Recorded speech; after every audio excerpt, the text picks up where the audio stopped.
বাংলাদেশের প্রধান সমুদ্রবন্দর চট্টগ্রামের দুটি কন্টেইনার টার্মিনাল এবং ঢাকার কাছে কেরানীগঞ্জের পানগাঁও টার্মিনাল পরিচালনার দায়িত্ব বিদেশি কোম্পানির কাছে ছেড়ে দেওয়ার সিদ্ধান্ত নিয়েছে অন্তর্বর্তী সরকার। এবং নৌপরিবহন মন্ত্রণালয়ের সচিব সম্প্রতি সাংবাদিকদেরকে জানিয়েছেন এই চুক্তি হতে পারে ২৫ থেকে ৩০ বছরের জন্য। অন্তর্বর্তী সরকার বাংলাদেশের প্রধান সমুদ্রবন্দর চট্টগ্রামের দুটি এবং ঢাকার অদূরে কেরানীগঞ্জের পানগাঁও কন্টেইনার টার্মিনাল পরিচালনার ভার বিদেশি সংস্থার হাতে ছেড়ে দেওয়ার সিদ্ধান্ত নিয়েছে। নৌপরিবহন মন্ত্রণালয় সূত্রে জানা গেছে, সংযুক্ত আরব আমিরাতের ডিপি ওয়ার্ল্ড এবং ড্যানিশ কোম্পানি এপিএম এর সঙ্গে ২৫ থেকে ৩০ বছরের জন্য চুক্তি হতে পারে। এই প্রক্রিয়া আগামী ডিসেম্বরের মধ্যেই সম্পন্ন হওয়ার সম্ভাবনা রয়েছে। এই সিদ্ধান্তের অধীনে চট্টগ্রামের নিউমরিন টার্মিনাল ডিপি ওয়ার্ল্ড এবং নবনির্মিতব্য লালদিয়ার চরের টার্মিনালটি এপিএম পরিচালনা করবে। তবে সরকারের এই সিদ্ধান্তের বিরুদ্ধে চট্টগ্রাম বন্দরের শ্রমিক কর্মচারীরা বিরোধিতা করছেন। এর প্রতিবাদে পালন করেছেন কর্মসূচিও। পাশাপাশি সম্প্রতি ট্যারিফ ৪১% বৃদ্ধি করায় ব্যবসায়ীদের মধ্যে দেখা দিয়েছে অসন্তোষ। যদিও শুল্ক বৃদ্ধির বিষয়টি বিদেশি অপারেটর নিয়োগের সঙ্গে সম্পৃক্ত নয় বলে দাবি করেছে চট্টগ্রাম বন্দর কর্তৃপক্ষ।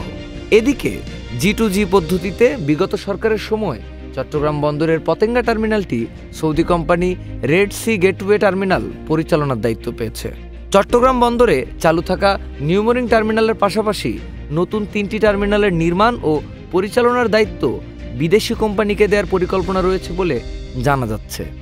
সম্প্রতি বিবিসিকে দেয়া একটি সাক্ষাৎকারে চট্টগ্রাম বন্দর কর্তৃপক্ষের সচিব মোহাম্মদ উমর ফারুক বলেন, শুধুমাত্র এপিএম টার্মিনাল, আলাদা একটা টার্মিনাল হচ্ছে, সেটা হচ্ছে লালদিয়ার চর।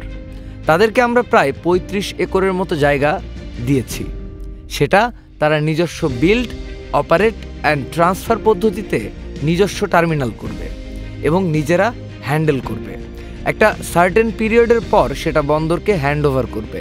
বে টার্মিনালে যেটা হবে, আমাদের ডিপি ওয়ার্ল্ড, পিএসএ এদের G2G ভিত্তিতে ওরা পিপিপি অথরিটির মাধ্যমে এখানে কাজ করবে। চট্টগ্রাম বন্দর বাংলাদেশের অর্থনীতির লাইফলাইন। দেশের ৯২% আমদানি রপ্তানি এবং ৯৮% কন্টেইনার হ্যান্ডলিং হয় এখানেই।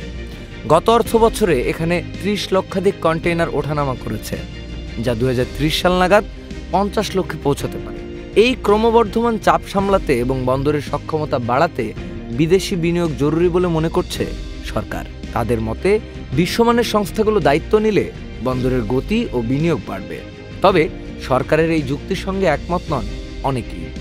তেল, গ্যাস, খনিজ সম্পদ, বিদ্যুৎ ও বন্দর রক্ষা জাতীয় কমিটির সাবেক সদস্য সচিব অধ্যাপক আনু মোহাম্মদ স্ট্রিমকে বলেন, সম্পৃক্ততা করা হয়েছে শুধুমাত্র বিদেশি কোম্পানির সাথে।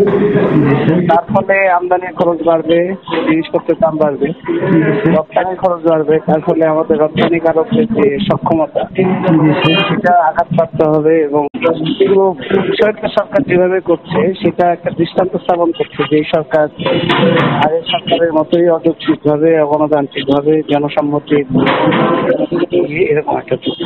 শেখ হাসিনার সময় এই ধরনের তৎপরতা চুক্তি হতো বলে আমরা তার বিরোধিতা করেছি যে জাতীয় স্বার্থ বিরোধী চুক্তি করা যাবে না, বা স্বচ্ছতা এবং জবাবদিহি থাকতে হবে।